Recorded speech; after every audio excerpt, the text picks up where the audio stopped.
আসসালামু আলাইকুম। সম্মানিত বন্ধুগণ, আশা করি সবাই ভালো আছেন। আমি আল্লাহর রহমতে আপনাদের দুয়ার বরকতে আলহামদুলিল্লাহ ভালো আছি।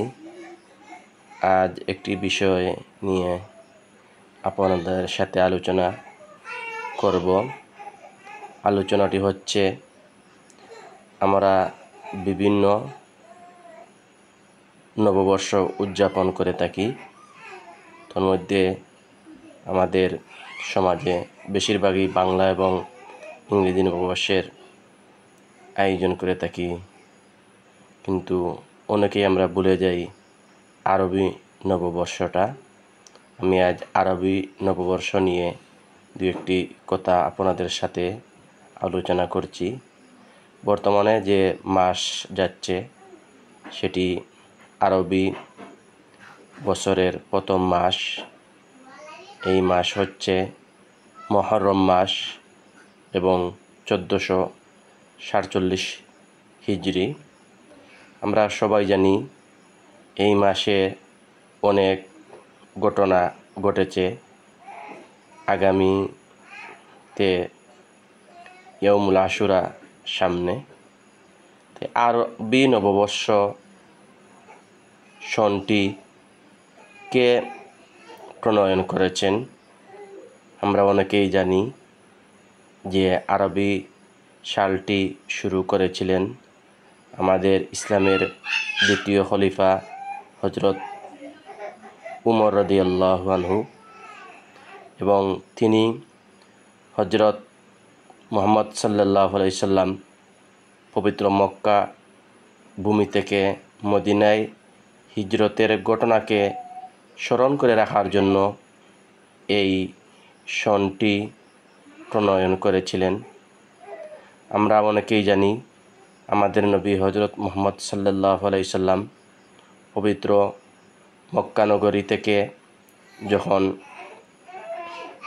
মদিনায় হিজরত করেন, তখন দেখতে পান যে সেখানে মদিনার ইহুদিগণ একটি রোজা রেখেছিল।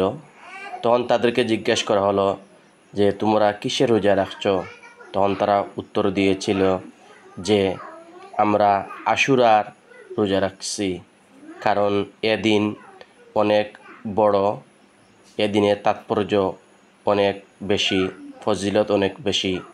তখন তাদেরকে জিজ্ঞেস করা হয়েছিল কি ফজিলত? তখন তারা কয়েকটির মধ্যে একটি বলেছিল যে আমাদের নবী হযরত মুসা আলাইহিস সালাম এবং তার অনুসারীদেরকে এই দিন মহান আল্লাহ তাআলা ফেরাউনের কাছ থেকে মুক্ত করেছিলেন। তখন আমাদের নবী হযরত মুহাম্মদ সাল্লাল্লাহু আলাইহি সাল্লাম বলেছিলেন যে ইহুদিরা যখন খুশি হয়ে একটি রোজা রাখতে যাচ্ছে, তখন আমরা মুসলমান হয়ে আমরা কেন আশুরা রোজা রাখবো না? তখন নবী করিম সাল্লাল্লাহু আলাইহি সাল্লাম নিজে এবং সাহাবাদেরকে নির্দেশ দিলেন যে আমরা আশুরার রোজা দুটি রাখব। এই আশুরার রোজাটি কোন দুটি রাখব?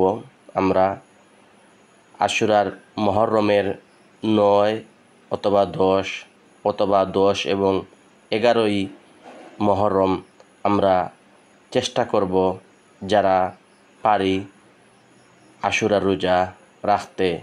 আমি আশা করছি যদি আমার কথার মধ্যে কোনো ভুল ত্রুটি হয়ে থাকে আপনারা ক্ষমা সুন্দর দৃষ্টিতে দেখবেন, আর আমার এ কথা থেকে অল্প কিছু না হলেও আপনারা উপকৃত হতে পারবেন।